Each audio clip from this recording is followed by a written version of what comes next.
Hello అండి మిసేశ్వరరావు. రాధాకృష్ణ గారు కొత్త పలుకు ఆర్కే వీకెండ్లో ఒక అభిప్రాయాన్ని వ్యక్తం చేశారనంటే ఇవాళ కాకపోతే రేపైనా అది జరిగి తీరుతుంది అనేటువంటి నమ్మకం తెలుగుదేశం పార్టీ కేడర్లో ఉంటుంది. ఆయన తాజాగా రాసినటువంటి కొత్త పలుకులో లోకేష్కి తెలుగుదేశం పార్టీ జాతీయ అధ్యక్ష పదవి ఇవ్వాలి, ఇదే సరైనటువంటి సమయం, ఈ సమయాన్ని కనుక మించితే ఒకవేళ పదవి ఇచ్చినా ఉపయోగపడదు అనేటువంటి అభిప్రాయాన్ని కుండబద్దలు కొట్టినట్టు ఆయన ఆర్టికల్లో పొందుపరిచారు. అంతేకాదు, లోకేష్ పరిణితి చెందినటువంటి నాయకుడు, ప్రస్తుతం క్యాడర్ మన్ననలు పొందుతున్నాడు, ప్రజా మన్ననలు కూడా పొందారు, రాజకీయంగా పరిణితి చెందినటువంటి నాయకుడిగా కనిపిస్తూ ఉన్నాడు. ఆయన ప్రసంగాల్లో కూడా పెద్ద మార్పు వచ్చింది. ఆ విషయాన్ని ప్రధానమంత్రి నరేంద్ర మోడీ గారు కూడా అబ్జర్వ్ చేశారు.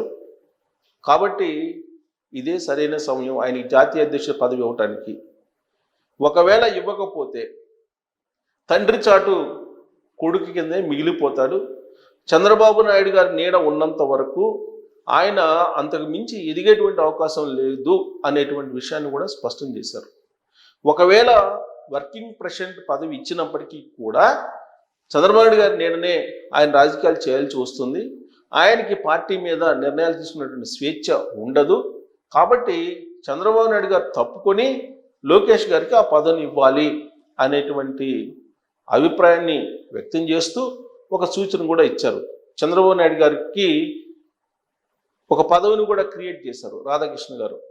ఏంటంటే ఒక ఎగ్జిక్యూటివ్ బోర్డు లాగా ఒకటి ఏర్పాటు చేసుకొని దానికి చైర్మన్గా చంద్రబాబు నాయుడు గారు ఉంటూ పార్టీ నిర్ణయాల్ని ఆ బోర్డుకి వెళ్తే ఆ బోర్డులో పరిశీలించిన తర్వాత ఇంప్లిమెంట్ చేసేలాగా చంద్రబాబు నాయుడు గారిని జాతీయ అధ్యక్ష పదవికి మించినటువంటి ఒక పదవిని క్రియేట్ చేసుకుని ఆ పదవిలో ఆయన ఉంటే బాగుంటుంది అనేటువంటి ఒక అభిప్రాయాన్ని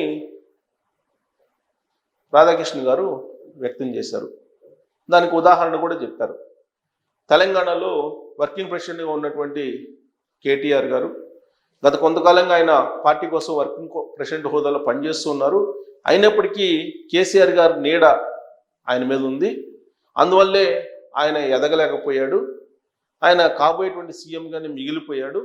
అలాంటి పరిస్థితి లోకేష్కి రాకూడదు అనేటువంటి విషయాన్ని కూడా ఆయన చెప్పారు. సో లోకేష్కి ఇదే సరైన సమయం. రాబోయేటువంటి 2-3 సంవత్సరాల్లో పార్టీని 2029 దిశగా తీసుకెళ్ళటానికి చంద్రబాబు నాయుడు గారు 2029 నాటికి కొంత ఏజ్ కూడా పెరుగుతుంది. కాబట్టి పార్టీని లీడ్ చేసేటువంటి పరిస్థితి కూడా పూర్తి స్థాయిలో ఉండకపోవచ్చు అనేటువంటి అభిప్రాయాన్ని వ్యక్తం చేస్తూ ప్రస్తుతం ఆంధ్రప్రదేశ్ అభివృద్ధి మీద ఎక్కువగా చంద్రబాబు నాయుడు కాన్సన్ట్రేషన్ చేస్తున్నారు. కాబట్టి అటు పార్టీకి ఇటు ప్రభుత్వానికి ఆయన సమయం ఇవ్వలేరు, పూర్తి స్థాయిలో న్యాయం చేయలేరు. కాబట్టి లోకేష్ని జాతీయ అధ్యక్షుడిగా నియమిస్తే బెస్ట్ అనేటువంటి విషయాన్ని చెప్తూ ఆల్ ది బెస్ట్ కూడా చెప్పేశారు లోకేష్ గారికి ముందే. ఇప్పుడు జాతీయ అధ్యక్ష పదవి ఆల్రెడీ కన్ఫర్మ్ అయిపోతుంది. ఆ పదవిలో లోకేష్ నియమించబడతాడు. కాబట్టి ఆల్ ది బెస్ట్ అని చెప్పి ఆయన ముందే డిసైడ్ చేశారు అని అంటే ఆయనకు ఉన్నటువంటి ఇన్ఫర్మేషన్ మనం విశ్వసించవచ్చు. ఎందుకంటే తెలుగుదేశం పార్టీతోటి ఆయనకు ఉన్నటువంటి అనుబంధం కానీ లేదా ఆయనకు ఉన్నటువంటి సోర్స్ కానీ ఆయనకున్న సుదీర్ఘమైన జర్నలిజం అనుభవం కానీ ఇవన్నిటిని పరిగణలోకి తీసుకుంటే ఆయన కొత్త పలుకులో ఏదైతే పొందుపరిచారో దాన్ని మనం 100కు 100% నమ్మచ్చు. పైగా ఆల్ ది బెస్ట్ అనేటువంటి స్థాయికి ఆర్టికల్లో వెళ్ళి చూపించారు అని అంటే, రాశారు అని అంటే 100కు 100% తెలుగుదేశం పార్టీ జాతీయ అధ్యక్షుడిగా నారా లోకేష్ గారు నియమింపబడుతున్నారు త్వరలోనే అనేది క్లియర్గా అర్థమవుతుంది.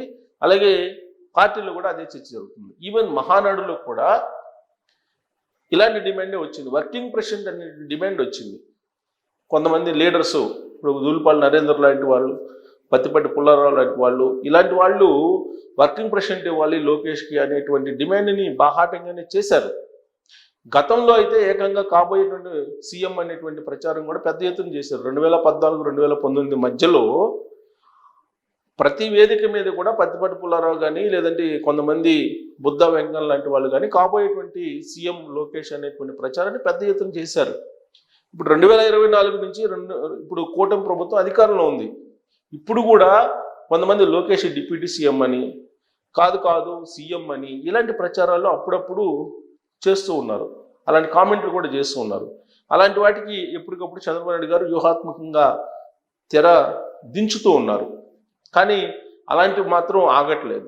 ఇదంతా ఒక ఎత్తు అయితే ప్రభుత్వ పరంగా సంస్థాగతంగా మాత్రం ఆయనకి జాతీయ అధ్యక్ష పదవి ఇవ్వాల్సిందే అనేటువంటి అభిప్రాయాన్ని ఇప్పుడు రాధాకృష్ణ గారు వ్యక్తం చేస్తూ ఉన్నారు క్లియర్గా. ఇదే సరైనటువంటి సమయం. ఒకవేళ ఇవ్వకపోతే కనుక భవిష్యత్తులో ఎమర్జీ కావడానికి అవకాశం ఉండదు. ఎమర్జీ అవ్వాలంటే కనుక ఖచ్చితంగా ఇప్పుడు చంద్రబాబు నాయుడు గారు యాక్టివ్గా ఉన్నప్పుడే ఎమర్జీ కావాలి లోకేష్ అనేటువంటి అభిప్రాయాన్ని వ్యక్తం చేశారు. ఇప్పుడు చంద్రబాబు నాయుడు గారు యాక్టివ్గా ఉన్నారు. చంద్రబాబు నాయుడు గారు పార్టీని ప్రభుత్వాన్ని నడుపుతూ ఉన్నారు విజయవంతంగా. అయినప్పటికీ వారసుడు అనే వాళ్ళు ఉండాలి కాబట్టి రాజకీయ వారసత్వం లోకేష్ అనేది అందరికీ అర్థమైపోయింది కాబట్టి ఆయన యువగళం పాదయాత్ర ద్వారా ఆయన రాజకీయంగా బాగా ఎమర్జీ అయ్యారు కాబట్టి ఆయనలో బాగా మార్పు వచ్చింది కాబట్టి ఖచ్చితంగా ఆయన్ని జాతీయ అధ్యక్షుడు చేయడానికి పూర్తి స్థాయి అర్హతలు ఉన్నాయి కాబట్టి చేయాల్సిందే అనేటువంటి అభిప్రాయం రాధాకృష్ణ గారు ఆయన ఆర్టికల్లో వ్యక్తం చేశారు. మహానాడులోనే అసలు ఆ ప్రకటన ఉంటే బాగుంటుంది అనేటువంటి అభిప్రాయాన్ని కూడా ఆ ఆర్టికల్లో పొందుపరిచారు. సో మహానాడులో అందరూ అనుకుంటున్నటువంటి విధంగా ఎలాంటి పోస్టు లోకేష్ని ప్రకటించలేదు. అటు వర్కింగ్ ప్రెసిడెంట్ కానీ లేదా ఇటు జాతీయ అధ్యక్ష పదవి కానీ. ప్రస్తుతం అయితే ఆయన తెలుగుదేశం పార్టీ జాతీయ ప్రధాన కార్యదర్శిగా ఉన్నారు. కానీ ఆయనకి పదోన్నతి లభిస్తుందని చెప్పి పెద్ద ఎత్తున ప్రచారం జరిగింది. మహానాడు వేదికగా ఆ పదవిని అనౌన్స్ చేస్తారని చెప్పి అనుకున్నారు. అది కూడా కడపలో మహానాడుని పెట్టారు. గతంలో ఎప్పుడు కూడా కడపలో మహానాడుని నిర్వహించలేదు. తెలుగుదేశం పార్టీ ఆవిర్భావం తర్వాత మొట్టమొదటిసారిగా కడపలో నిర్వహించారు. అది కూడా ప్రతిష్టాత్మకంగా తీసుకుని దాన్ని సక్సెస్ చేశారు. ఆ వేదిక మీద కనుక లోకేష్ని జాతీయ తెలుగుదేశం పార్టీ అధ్యక్షుడిగా అనౌన్స్ చేసినట్టయితే దాని ఇంపాక్ట్ వేరే లెవెల్లో ఉండేది అనేటువంటి అభిప్రాయాన్ని కూడా ఆయన వ్యక్తం చేశారు. కానీ చంద్రబాబు నాయుడు గారు ఎందుకనో లోకేష్కి పదోన్నతి అనేటువంటి విషయంలో ఆచితూచి వ్యవహరిస్తున్నారు. ఎవరైనా చెప్పినా చంద్రబాబు నాయుడు గారి యొక్క అపారమైనటువంటి రాజకీయ అనుభవం, సరైనటువంటి సమయంలో సరైన నిర్ణయం తీసుకునే దాంట్లో ఆయన నేర్పరి. రాజకీయాల్లో ఎప్పుడు ఏ విధంగా వ్యవహరించాలి, ఏ విధంగా నిర్ణయం తీసుకోవాలి అనే దాని మీద ఆయనకున్నటువంటి అనుభవం మరొకరికి ఇప్పుడున్నటువంటి పరిస్థితుల్లో ఉండదు. ఎన్ని మీడియా సంస్థలు రాసినా, ఎన్ని మీడియా సంస్థలు అభిప్రాయాన్ని వ్యక్తం చేసినా ఆయనకంటూ ఒక అభిప్రాయం ఉంటుంది. బహుశా చంద్రబాబు నాయుడు గారు ఆచితూచి వ్యవహరిస్తూ తాత్కాలికంగా పోస్ట్ పోన్ చేసి ఉండొచ్చు. బట్ రాధాకృష్ణ గారు కొత్త పలుకులో ఖచ్చితంగా జాతీయ అధ్యక్షుడు లోకేష్ గారు కాబోతున్నారు అని అంటే వర్కింగ్ ప్రెసిడెంట్ అనేది ఇక లేనట్టే. వర్కింగ్ ప్రెసిడెంట్ అనేది తూచి డైరెక్ట్గా జాతీయ అధ్యక్షుడిగా ఆయన బాధ్యతలు స్వీకరించేటువంటి అవకాశం ఉంది. ఆ పట్టాభిషేకం ఎప్పుడైనా జరిగేటువంటి అవకాశం ఉంది. దానికి కారణం ఏంటంటే వర్కింగ్ ప్రెసిడెంట్గా ఉన్నటువంటి కేటీఆర్ గారు తెలంగాణలో ఫెయిల్ కావటమే ఆ వర్కింగ్ ప్రెసిడెంట్ అనే పదవిని పక్కన పెట్టేసి డైరెక్ట్గా ఇప్పుడు పార్టీ చీఫ్గా ఆయన ఎంపికయ్యేటువంటి అవకాశం ఉంది. 2029 ఎన్నికలు పూర్తిగా లోకేష్ గారి కన్సర్న్లో లోకేష్ గారి వ్యూహాల ప్రకారం నడిచేటువంటి అవకాశం ఉంది. ఇప్పుడు సీనియర్స్ కూడా లోకేష్ గారి నాయకత్వాన్ని సమర్థిస్తున్నారు అనేటువంటి అభిప్రాయాన్ని కూడా ఆయన వ్యక్తం చేశారు. తొలి రోజుల్లో లోకేష్ నాయకత్వాన్ని కొంతమంది సీనియర్స్ పెద్దగా ఆహ్వానించలేదు. కానీ ఇప్పుడు సీనియర్ లీడర్లు కూడా లోకేష్ నాయకత్వాన్ని సంపూర్ణంగా ఆహ్వానిస్తున్నటువంటి తరుణం ఇది. ఇదే సరైనటువంటి నిర్ణయం అని చెప్పి, ఇదే సరైన సమయం అని చెప్పి లోకేష్ గారిని జాతీయ అధ్యక్షుడిగా చేయాలని చెప్పి రాధాకృష్ణ గారు చెప్తున్నప్పటికీ తన కాలం ద్వారా చంద్రబాబు నాయుడు గారు మాత్రం ఆచితూచి వ్యవహరిస్తున్నారు.